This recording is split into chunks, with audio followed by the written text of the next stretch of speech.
राहुल गांधी के हम दो हमारे दो वाले बयान पर लोकसभा में वित्त मंत्री निर्मला सीतारमण का पलटवार। दीदी और दामाद पर क्यों नहीं बोलते राहुल, पीएम का अपमान करना राहुल की पुरानी आदत। शिकागो विश्वविद्यालय के कार्यक्रम में राहुल गांधी का सरकार पर तीखा हमला। राहुल बोले चुनाव तो गद्दाफी और सद्दाम ने भी जीता था।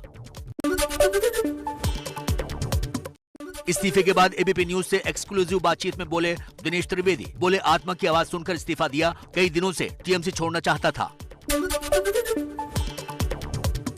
दिनेश त्रिवेदी ने दिए बीजेपी में जाने के संकेत। बोले मंथन के बाद बीजेपी में जाने का फैसला करूंगा। कहा बीजेपी ने स्वागत किया, मैं आभारी हूं। बंगाल में बीजेपी ने बनाई आक्रामक रणनीति। 18 फरवरी को एक बार फिर बंगाल दौरे पर जाएंगे अमित शाह। 22 फरवरी को पीएम मोदी का दौरा। 26 जनवरी दिल्ली हिंसा के आरोपी दीप सिद्धू और इकबाल सिंह को लाल किले लेकर गई पुलिस। दोनों की मौजूदगी लाल किले पर जांच की गई।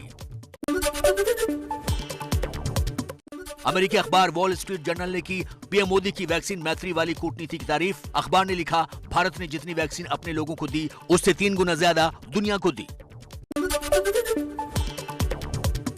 हरियाणा के रोहतक में जिम्नेजियम हॉल में अंधाधुंध फायरिंग। कुश्ती के कोच उनकी पत्नी समेत 5 लोगों की मौत हुई। हमलावर पुलिस की गिरफ्त से बाहर है। दिल्ली में रिंकू मर्डर केस की जांच क्राइम ब्रांच के हवाले। अब तक 5 आरोपी गिरफ्तार। परिवार बोला राम भक्त होने की वजह से हत्या।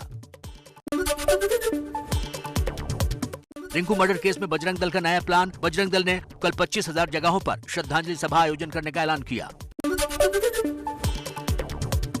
रिंकू मर्डर केस में दिल्ली के मंगोलपुरी में तनाव कम होने का नाम नहीं ले रहा। रिंकू की हत्या के आरोपियों के घर पर तोड़फोड़ की गई। रिंकू मर्डर केस में सियासत तेज। केंद्रीय मंत्री गिरिराज सिंह बोले राम भक्त रिंकू का आखिर कसूर क्या था। कांग्रेस के दिग्विजय सिंह ने हत्यारों को फांसी की मांग की। दिल्ली के गाजीपुर बॉर्डर पर आज फिर किसानों के खिलाफ सड़क पर उतरे स्थानीय लोग। सड़क खाली करने की मांग पर लोगों ने प्रदर्शन किया। आतंकी संगठन जैश ए मोहम्मद के निशाने पर थे एनएसए अजीत डोभाल। 6 फरवरी को गिरफ्तार आतंकी हिदायतुल्ला मलिक ने किया खुलासा। जम्मू कश्मीर के सांबा से जहूर अहमद उर्फ खालिद नाम का खतरनाक आतंकी गिरफ्तार। पिछले साल घाटी में 3 बीजेपी कार्यकर्ताओं और 1 पुलिसकर्मी की हत्या में शामिल होने का दावा। पुलवामा हमले के 2 साल पूरे होने पर सीआरपीएफ जवानों ने अपने साथियों को दी श्रद्धांजलि। 2 साल पहले हुए आत्मघाती हमले में 40 सीआरपीएफ जवान शहीद हुए थे। महाराष्ट्र के राज्यपाल कोश्यारी को उत्तराखंड यात्रा के लिए विमान न देने का शिवसेना ने सामना के जरिए किया बचाव। बोले निजी यात्रा के लिए सरकारी विमान क्यों दे सरकार।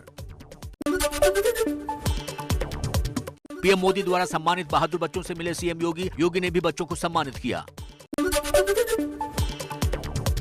लगातार 5वें दिन बढ़े डीजल पेट्रोल के दाम। दिल्ली में डीजल 30 पैसे तो कोलकाता में 37 पैसे प्रति लीटर महंगा हुआ।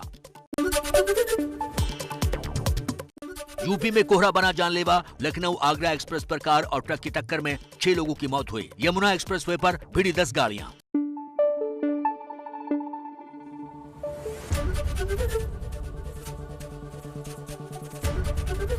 एबीपी न्यूज आपको रखे आगे।